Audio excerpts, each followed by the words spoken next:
आज हम सुनने वाले हैं भीष्म प्रतिज्ञा की कथा। तो आइए शुरू करते हैं।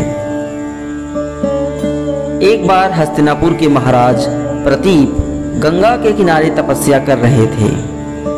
उनके रूप सौंदर्य से मोहित होकर देवी गंगा उनकी दाहिनी जांघ पर आकर बैठ गई। महाराज यह देखकर आश्चर्य में पड़ गए। तब गंगा ने कहा, हे राजन, मैं जहनु ऋषि की पुत्री गंगा हूँ और आपसे विवाह करने की अभिलाषा लेकर आपके पास आई हूँ। इस पर महाराज प्रतीप बोले, गंगे, तुम मेरी दाहिनी जांघ पर बैठी हो, पत्नी को तो वामांगी होना चाहिए। दाहिनी जांघ तो पुत्र का प्रतीक है, अतः मैं तुम्हें अपने पुत्र वधू के रूप में स्वीकार करता हूँ। यह सुनकर गंगा वहां से चली गई। अब महाराज प्रतीप ने पुत्र प्राप्ति के लिए घोर तप करना आरंभ कर दिया। उनके तप के फलस्वरूप उन्हें पुत्र की प्राप्ति हुई, जिसका नाम उन्होंने शांतनु रखा। शांतनु के युवा होने पर उसे गंगा के साथ विवाह करने का आदेश दे महाराज प्रतीप स्वर्ग चले गए। पिता के आदेश का पालन करने के लिए शांतनु ने गंगा के पास जाकर उनसे विवाह करने के लिए निवेदन किया।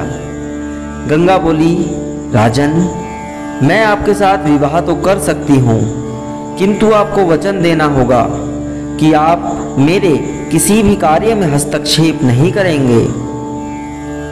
शांतनु ने गंगा के कहे अनुसार वचन देकर उनसे विवाह कर लिया।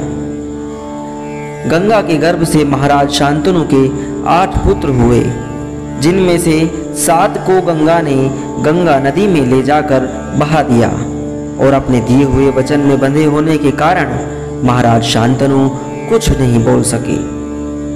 जब गंगा का 8वां पुत्र हुआ और वह उसे भी नदी में बहाने के लिए ले जाने लगी, तो राजा शांतनु से रहा न गया और वे बोले, गंगे, तुमने मेरे 7 पुत्रों को नदी में बहा दिया, किंतु अपनी प्रतिज्ञा के अनुसार मैंने कुछ न कहा। अब तुम मेरे इस 8वें पुत्र को भी बहाने जा रही हो।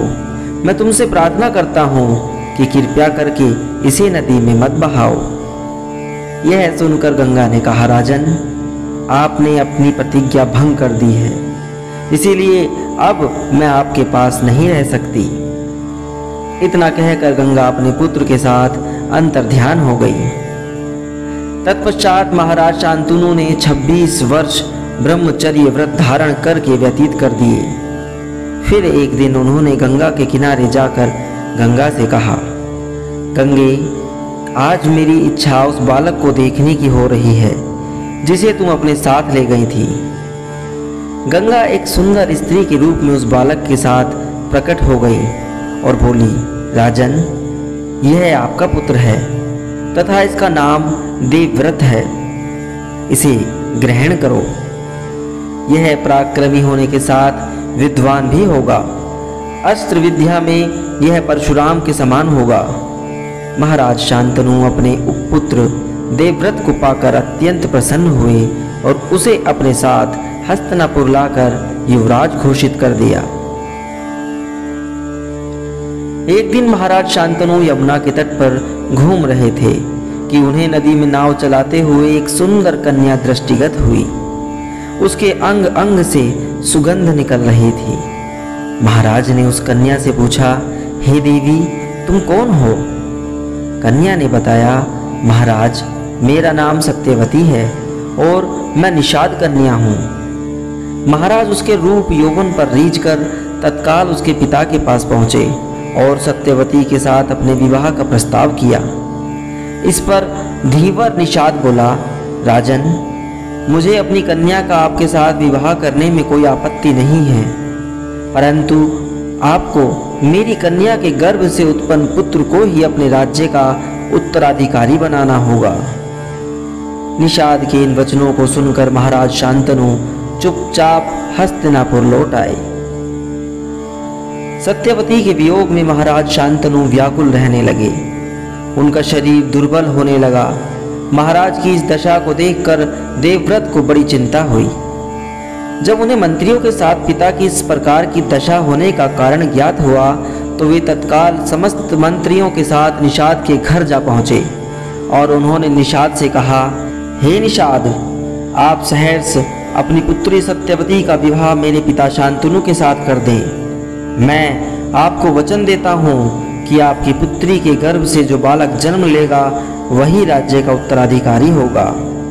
कालांतर में मेरी कोई संतान आपकी पुत्री के संतान का अधिकार छीन न पाए, इस कारण से मैं प्रतिज्ञा करता हूँ कि मैं आजन्म अविवाहित रहूँगा। उनकी इस प्रतिज्ञा को सुनकर निषाद ने हाथ जोड़कर कहा, हे देवव्रत, आपकी यह प्रतिज्ञा अभूतपूर्व है। इतना कहकर निषाद ने तत्काल अपनी पुत्री सत्यवती को देवव्रत तथा उनके मंत्रियों के साथ हस्तिनापुर भेज दिया। देवव्रत ने अपनी माता सत्यवती को लाकर अपने पिता शांतनु को सौंप दिया।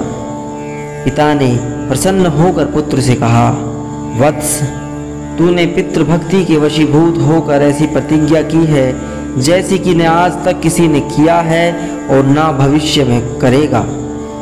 मैं तुझे वरदान देता हूँ कि तेरी मृत्यु तेरी इच्छा से ही होगी।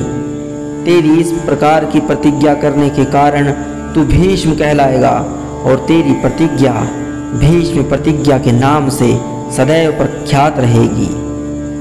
गंगा ने स्वयं का परिचय जहनु ऋषि की पुत्री के रूप में दिया, जबकि वे हिमालय पुत्री थी। मैं अच्छी प्रकार से जानता हूँ कि हमारे श्रोता अवश्य यह समझते होंगे कि गंगा ने ऐसा क्यों कहा, किंतु यह भी हो सकता है कि कुछ पाठकों को ज्ञात न हो कि गंगा जहनु ऋषि की पुत्री कैसे हुई। अपनी इस जिज्ञासा को शांत करने के लिए सुनिएगा हमारी अगली कथा। धन्यवाद।